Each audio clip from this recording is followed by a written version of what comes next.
भृगु संगीता ज्ञान में मैं पवन शर्मा आप सभी भाई बहनों का दिल से स्वागत करता हूं। आज हम बात करते हैं कुंडली से शादी होने की डेट, शादी होने का समय कैसे पता किया जाए। सबसे पहले यह देखना है कि इस जातक का शुक्र देव कहाँ विराजमान है और गुरुदेव जन्म कुंडली के अंदर कहाँ विराजमान है। किसी भी जातक या जातिका की कुंडली में अगर शादी का योग देखना होता है तो उस जातक का शुक्र और गुरु को देखना अनिवार्य है, जरूरी है। जातक का शुक्र और गुरु अपनी राशि में विराजमान हो या फिर उच्च राशि में विराजमान हो या अपने मित्र की राशि में विराजमान हो। अगर लड़के की कुंडली है तो शुक्र अच्छी पोजीशन में हो या फिर अंशों में भी शुक्र बलवान हो। ऐसे जातक की शादी में किसी प्रकार की कोई समस्या, कोई दिक्कत नहीं आती। लेकिन अगर शुक्र नीच राशि में विराजमान हो और मित्र शत्रु की राशि में हो तो थोड़ी सी समस्या शादी में आती है। अब सबसे पहले आपको एक चीज देखनी है, जन्म कुंडली में जो यह भाव होता है सप्तम भाव, जिसे हम शादी का भाव भी मान सकते हैं। पंचम भाव और नवम भाव, किसी भी जातक की कुंडली में पंचम, सप्तम और नवम, इन तीनों भावों के स्वामी की महादशा या अंतरदशा में जातक का विवाह का योग बनता है और इन्हीं तीनों की दशाओं में ही जातक की शादी होती भी है। ये एक पक्का योग है। लेकिन उसके लिए आपको एक चीज और याद रखनी है कि शुक्रदेव और गुरुदेव भी उस वक्त गोचर में अच्छी पोजीशन में विराजमान हो। नंबर 2, अगर गुरुदेव आपकी जन्म के समय इस भाव में विराजमान है या इस भाव में विराजमान है या इस भाव में गुरुदेव की 3 दृष्टि होती है, पंचम, सप्तम और नवम। अगर गुरुदेव इन तीनों भावों में किसी भी एक भाव में आपके जन्म कुंडली के अंदर विराजमान है तो शादी में किसी प्रकार की कोई दिक्कत नहीं आती। कारण क्या है उसका कि अगर गुरु यहां विराजमान होंगे तो सप्तम दृष्टि से, पूर्ण दृष्टि से और विवाह भाव को देखेंगे तो अच्छा फल जातक को प्रदान करेंगे। यहां होंगे तो पंचम भाव से सप्तम भाव को देखेंगे और अच्छा फल ही प्रदान करेंगे। और यहां होंगे गुरुदेव आपके 11वें भाव में तो 9वीं दृष्टि से सप्तम भाव को देखेंगे तो अच्छा फल जातक को प्रदान करेंगे।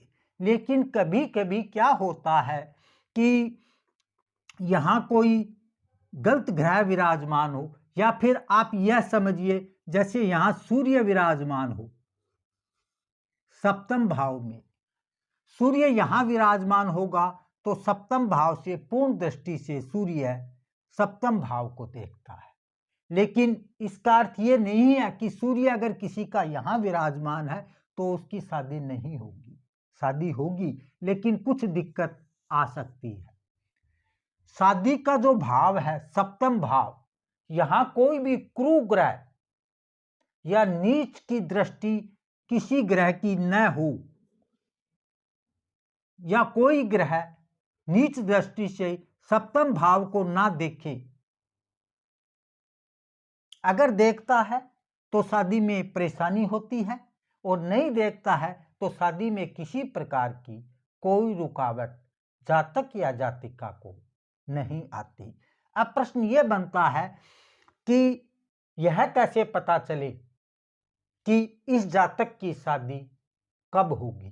तो उदाहरण है, एक सिंह लगन की कुंडली है, उसके हिसाब से मैं आपको समझा रहा हूं, लेकिन आप ये याद रखना कि आपकी कुंडली में जो ग्रह मैं बता रहा हूं वो चेंज होंगे। जैसे सिंह लगन अगर किसी भी जातक का है तो पंचम में 9 नंबर आएंगे। 9 नंबर राशि का स्वामी गुरुदेव होते हैं, तो इस जातक का पंचम भाव का स्वामी गुरुदेव हो गए। लेकिन शादी का भाव जो है उसमें शनि की कुंभ राशि होने के कारण इस जातक का शादी का स्वामी, या ये समझे सप्तम भाव का स्वामी जो है वो शनि देव है, और धर्म भाव जो है आपका जिसका स्वामी मंगल है। इस जन्म कुंडली में मंगल इस भाव का स्वामी है और शनि इस भाव का स्वामी है, ठीक है, और गुरुदेव इस भाव का स्वामी है। आपकी कुंडली में यह संख्या चेंज होगी तो फिर आपका ग्रह भी चेंज हो जाएगा। पंचम भाव का स्वामी गुरु, सप्तम भाव का स्वामी शनिदेव और धर्म भाव अर्थात भाग्य भाव का स्वामी मंगल है। इन तीनों ग्रहों की दशा या अंतरदशा या प्रतंत्र दशा में इस जातक की शादी का योग बनता है। और अब ये समझिए आप, गुरु की जैसे दशा लंबी होती है, गुरुदेव कहीं भी कोई भी राशि में विराजमान होंगे तो करीबन 13 महीने तक होते हैं। वैसे ही गुरु की दशा जब भी आएगी उसके अंदर शनि की अंतरदशा या मंगल की अंतरदशा आएगी, उस वक्त इस जातक का शादी का योग बनता है। अगर शनि की महादशा चल रही है तो उसमें क्या होगा कि गुरु की जब भी अंतरदशा आएगी या फिर मंगल की जब भी अंतरदशा आएगी, इस जातक के शादी का योग बनता है। नंबर 3 यही है, मंगल की महादशा होगी और शनि की अंतरदशा होगी तो ऐसे जातक का शादी का योग उस वक्त ही बनता है। एक गोचर में एक चीज और आप याद रखिए, जो राशि आपकी है, आपकी राशि कैसे देखेंगे आप कि जब आपका जन्म हुआ जन्म कुंडली के अंदर, और उस कुंडली में जहां भी चंद्रमा विराजमान हो, किसी भी राशि के अंदर चंद्रमा विराजमान हो, राशि का अर्थ नंबर हो गए, कोई भी नंबर में चंद्रमा विराजमान हो वही राशि आपकी मानी जाती है।